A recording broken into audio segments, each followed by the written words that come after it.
Hello বন্ধুরা, মিতালি কিচেনে স্বাগতম। চলে আসলাম একটা ছোট্ট রেসিপি নিয়ে বন্ধুরা। এটা ভাজা বাদাম।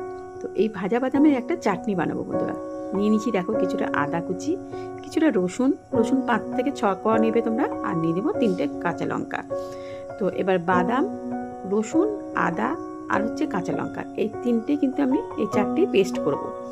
একদম জল দেবো না এখনই বন্ধুরা, শুধু একটুখানি ঘুরিয়ে নেবো, ভালো করে মিক্সিতে একটু ঘুরিয়ে নেবো। প্রথমে দেখো কিছুটা ঘুরিয়ে নিলাম। তো এবার আমি কিন্তু অল্প অল্প করে জল দেবো। তো এই বাদামের চাটনিটা খেতে কিন্তু অসাধারণ লাগে বন্ধুরা, একবার করে দেখো। রুটি, পরোটা, ধোসা, ইডলি যা এতে খাও তাতেই কিন্তু অসাধারণ লাগবে। তো দেখো এরম করে একটা পেস্ট হবে। আমি কিন্তু অল্প অল্প করে জল দেবো আর পেস্টটা করবো। সমানে মেশিনটা ঘুরাবো, একটু পরপর জল দিয়ে দিয়ে, ঠিক আছে। তো এই মিশ্রণটা দেখো একদম ঘনত্বটা ঠিক এইরকম হবে। কোয়ান্টিটিটা তোমরা এরকম রাখবে, এর থেকে কিন্তু বেশি ঘোরানোর দরকার নেই। তো এবার কিন্তু আমি একটা বাটির মধ্যে ঢেলে দেবো। আচ্ছা, এটা কিন্তু আমি কড়াইয়ের মধ্যে কিছু দেবো না।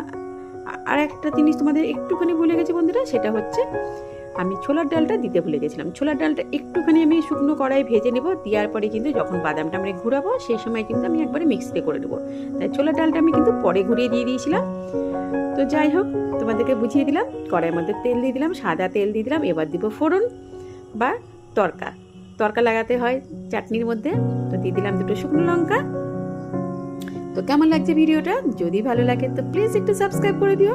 আর হ্যাঁ, বেল বাটনটা অন করতে ভুলো না, কিন্তু নতুন নতুন রান্না তোমাদের কাছে পৌঁছে যাবে।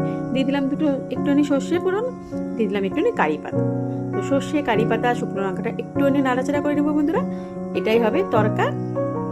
তো এইটা আমি কিন্তু এবার বাদামের চাটনির মধ্যে ঢেলে দেবো। তো দেখো বাদামের চাটনির মধ্যে ঢেলে দিলাম। আর বাদামের চাটনিতে কিন্তু আমি একটু বাদাম লবণ দিয়ে রেখেছিলাম বন্ধুরা। তো জাস্ট ঠান্ডার মধ্যেই কিন্তু তোমরা এই তরকাটা দিয়ে দিবে, একটু নাড়াচাড়া করে নেবে। আর যদি তোমরা একটু পাতলা খেতে চাও তাহলে কিন্তু যখন মিক্সিতে ঘোরাবে তখন কিন্তু একটু পাতলা করে দিতে পারো জল দিয়ে। সবাই ভালো থেকো। কেমন লাগলো রান্নাটা সবাই জানিয়ে আজকের মতো।